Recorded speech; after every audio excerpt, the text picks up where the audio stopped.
El Señor esté con ustedes. Lectura del Santo Evangelio según San Juan.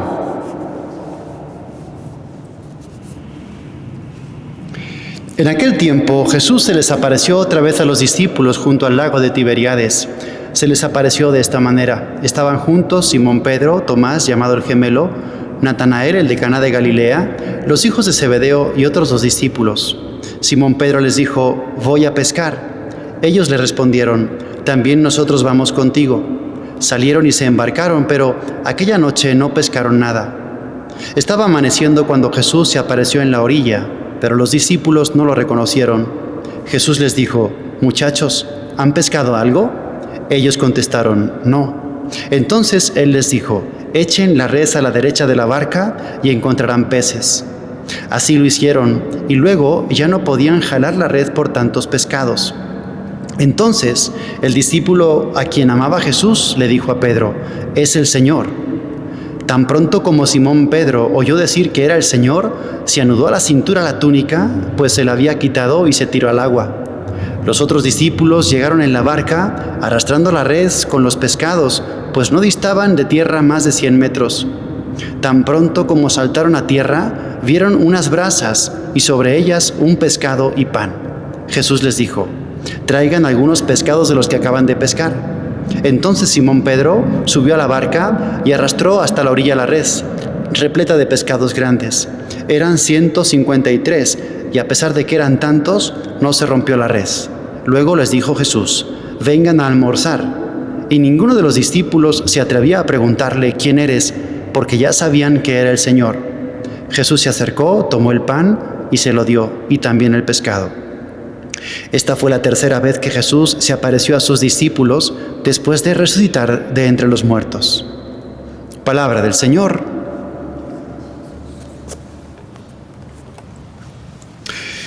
Tercera aparición de Jesús a sus discípulos, a sus amigos.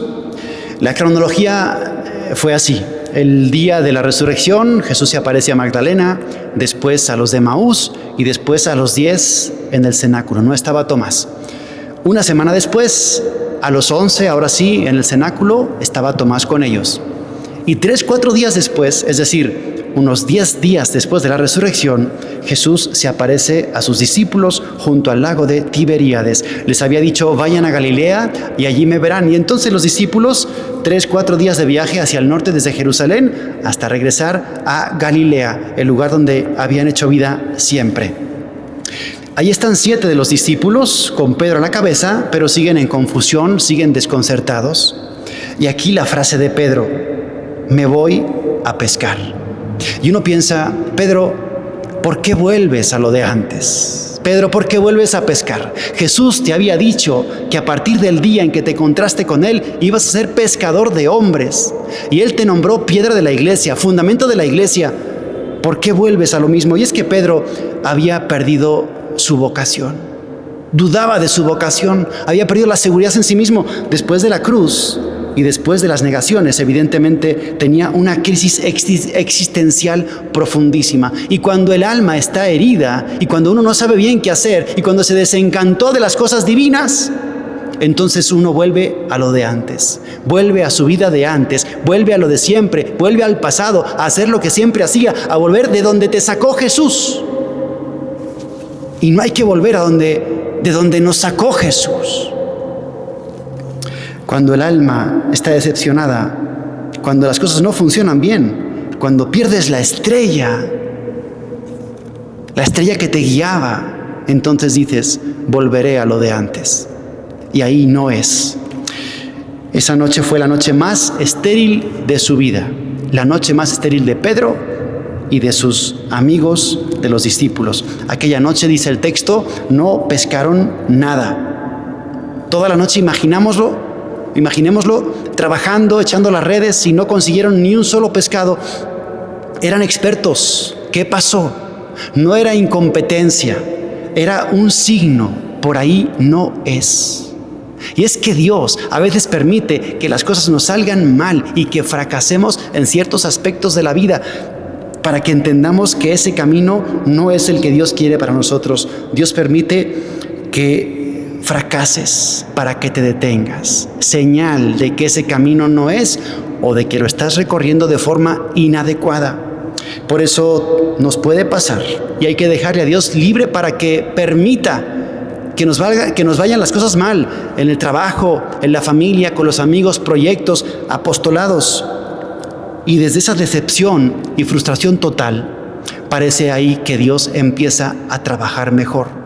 Cuando tú y yo terminamos, Él empieza. Cuando ya perdiste tus seguridades, tus criterios y tus proyectos, cuando ya te desencantaste de lo que tú pensabas que te iba a resultar, entonces ahí empieza Dios a actuar. Parece que está esperando a que ya nos cansemos y te está diciendo, ¿ya terminaste? Si ya terminaste, entonces ya puedo empezar yo a tomar el control de tu vida. Ya me das las riendas. Ya manejaste tú un rato, ya dirigiste tú, ahora ya me dejas a mí. Las preguntas de Jesús, la pregunta de Jesús en esta mañana, después de estar los discípulos intentando pescar y no consiguiéndolo. Justo pregunta Jesús en la herida, justo pregunta Jesús en lo que duele, en lo que no está bien. Es como si dijera, ¿me dejas mirar ahí donde tú no quieres que nadie mire? Donde te da pena que te vean, en tus miserias, en tus fracasos, en tus decepciones. Ahí justo va a preguntar Jesús. Quiero ver ahí, enséñame ahí, no lo ocultes. Porque Dios entra por las heridas del alma. Tantas veces Dios entra por nuestras heridas y les pregunta a estos muchachos, ¿han pescado algo? Si te fijas en todas las apariciones, hay una pregunta como muy incisiva de Jesús. Justo va ahí, a la tristeza. A Magdalena le pregunta, ¿por qué lloras, mujer? A los de Emaús les pregunta, ¿por qué van tan tristes? ¿De qué están platicando? ¿De qué hablan? Y a estos les preguntó si habían pescado algo. Evidentemente no. Y la respuesta fue muy clara, muy seca y muy directa. No. Qué bonito que el Señor nos pregunte así. A ver, ¿qué te ha dado la vida? ¿Qué has conseguido en tus caminos? ¿Qué has obtenido de tus proyectos? A ver, cuando tú te has puesto a trabajar tú solo, ¿qué has conseguido? ¿Algo? Y qué bonito saberle responder a Jesús, no conseguí nada. Busqué y no encontré. Trabajé y me cansé en vano. Busqué por fuera de ti y no encontré nada. Regresé a lo de antes y me di cuenta de que ahí no era.